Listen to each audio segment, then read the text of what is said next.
আসসালামু আলাইকুম সুপ্রিয় ভাইয়া আপুরা সবার প্রতি রইল শুভেচ্ছা। একটা ইকুয়েশন বা সমীকরণ দেওয়া হয়েছে। এখান থেকে আমরা অজ্ঞাত রাশি এক্স এর মান নির্ণয় করব। অর্থাৎ এই সমীকরণে এক্স এর কোন মানের জন্য সমান সমান চিহ্নের বাম পাশের অংশটুকুর মান আর সমান সমান চিহ্নের ডান পাশের অংশটুকুর মান সমান হবে। প্রশ্নে এভাবে বলবে সমাধান করো, একটা সমীকরণ দেওয়া থাকবে আর ইংলিশ ভার্সনে শুধু বলা থাকবে সলভ, একটা ইকুয়েশন দেওয়া থাকবে। তাহলে এই সমীকরণ থেকে আমরা কিভাবে অজ্ঞাত রাশি এক্স এর মান নির্ণয় করতে পারি আমরা এখন দেখব।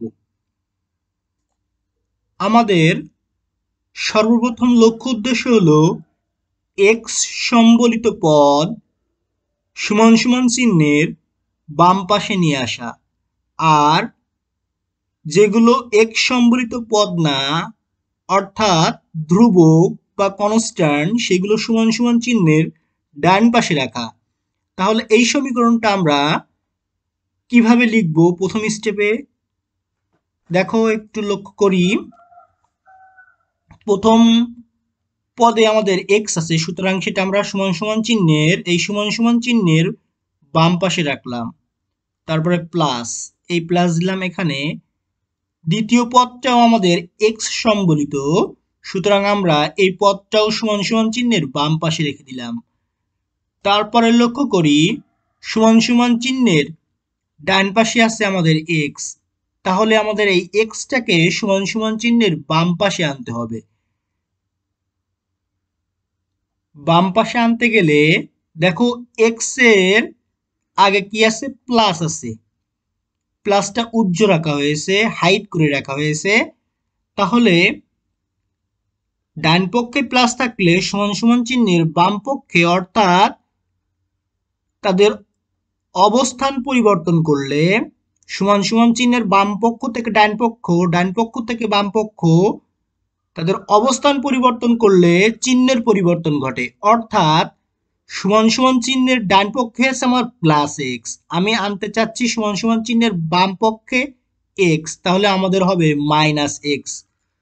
তাহলে আমরা লিখতে পারি মাইনাস এক্স,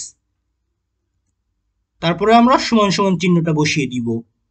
আর প্লাস 3/2 এটা একটা মিশ্র ভগ্নাংশ। মিশ্র ভগ্নাংশকে আমরা প্রকৃত অথবা অপ্রকৃত ভগ্নাংশে রূপান্তর করব।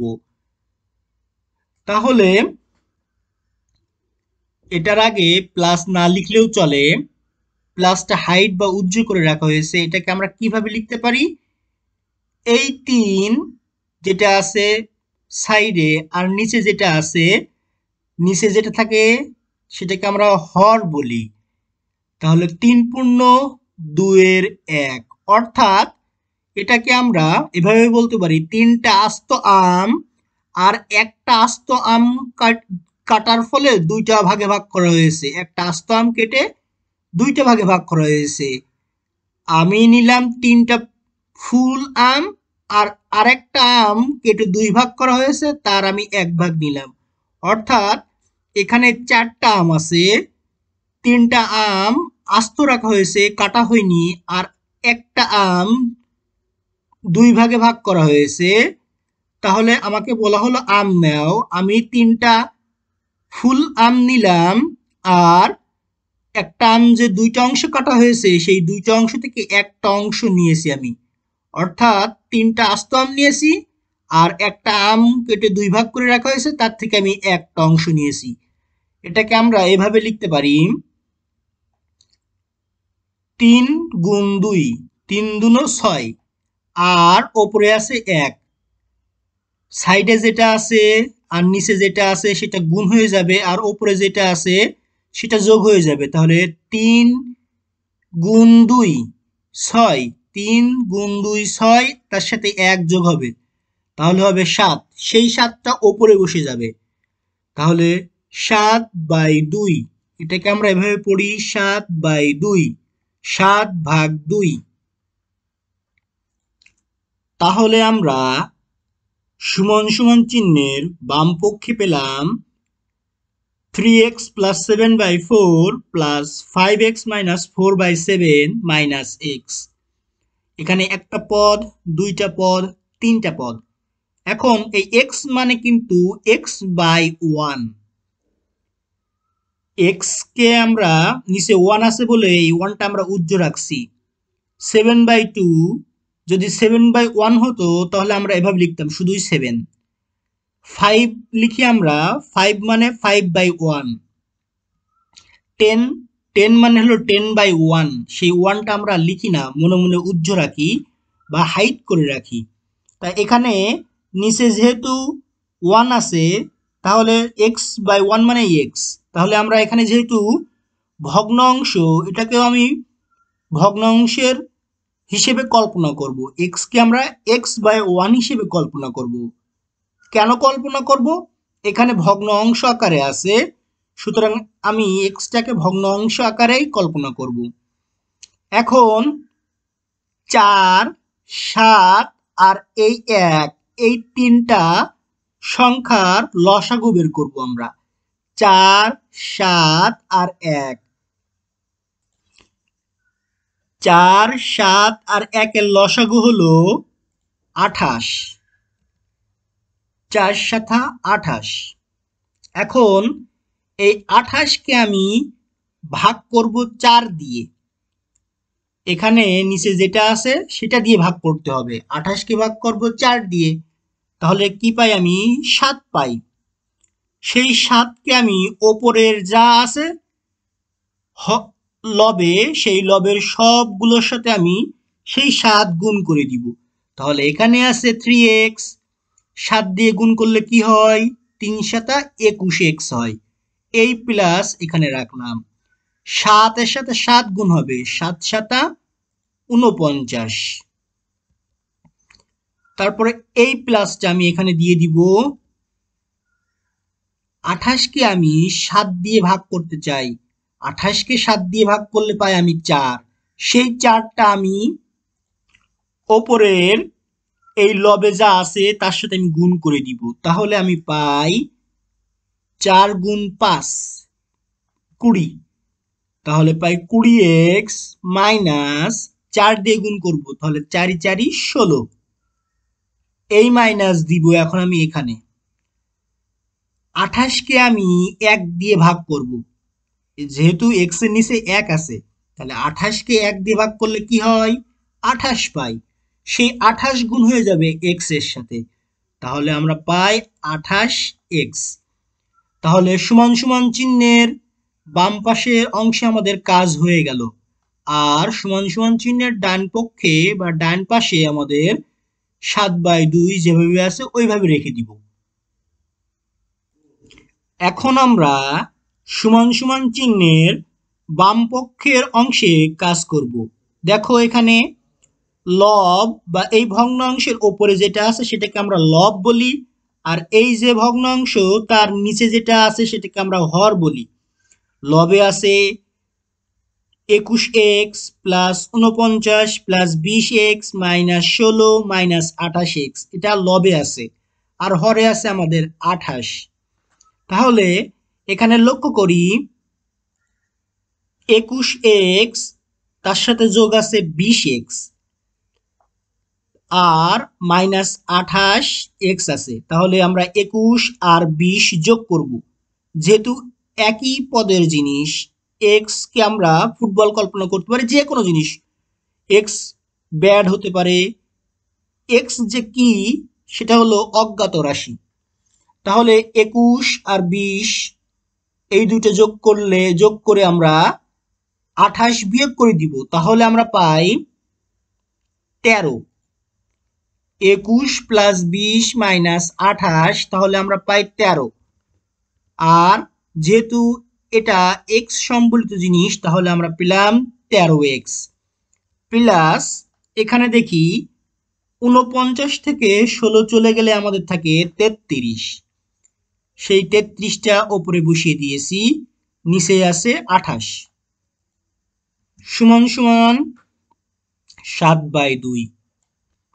এটাকে আমরা এভাবে রেখে দিব সমান সমান 7/2।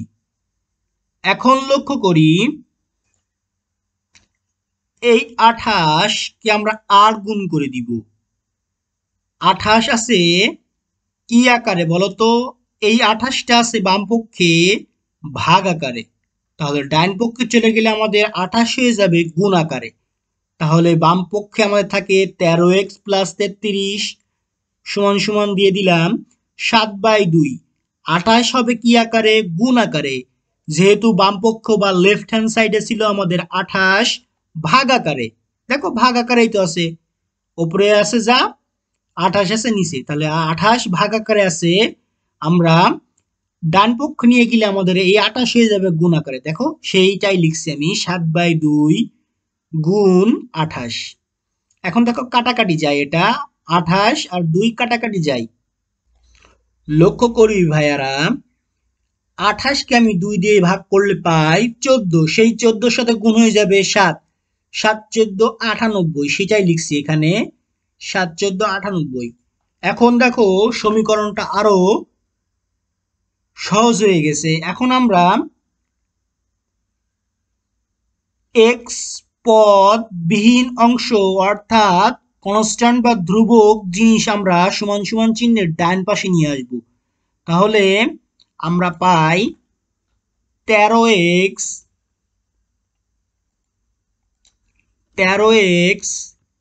Equal to 98 minus 33। 13x plus 33 equal to 98। তাহলে এটাকে আমরা কিভাবে লিখতে পারি? এই প্লাস 33 আমি ডান পক্ষে নিয়ে যাব, তাহলে হয়ে যাবে মাইনাস 33। দেখো এখান থেকে আমরা এক্স এর মান বের করব। তাহলে 13x সমান সমান কি লিখতে পারি আমরা? 98 থেকে 33 বাদ দিয়ে দিব, তাহলে থাকে 65। এখন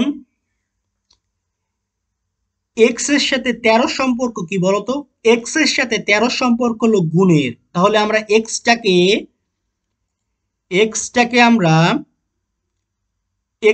আমরা বাম পক্ষে রেখে দিব।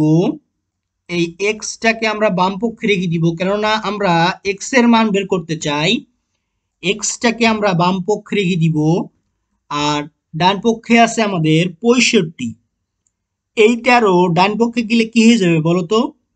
13 আছে বাম পক্ষে গুণ আকারে, তাহলে 13 যদি আমার ডান পক্ষে চলে যায় তাহলে হয়ে যাবে ভাগ আকারে। তাহলে 65 ভাগ 13 কি হবে? 65 ভাগ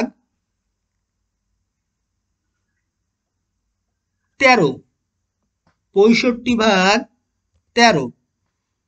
তাহলে আমাদের এক্স এর মান বের হবে 5 13 65। এক্স এর মান হবে আমাদের 5। তাহলে অজ্ঞাত রাশি আমরা এক্স এর মান পেলাম 5। এটাই হলো আমাদের সলভ অর সমাধান করো এই সমীকরণের বীজ।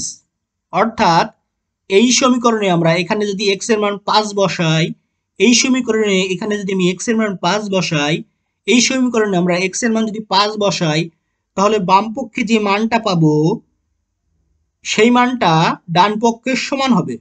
অর্থাৎ এই সমান সমান চিহ্নের এখানে এক্স বসিয়ে দিলে যে মানটা পাবো আমরা, এই দুইটা অংশের মান যা পাবো এখানে এক্স বসিয়ে দিয়ে এই দুইটা অংশ যোগ করলে সেই একই মান পাবো। তাহলে আমরা শেষে লিখব অতএব নির্ণীয় সমাধান x = 5। সবাই ভালো থাকো, সুস্থ থাকো।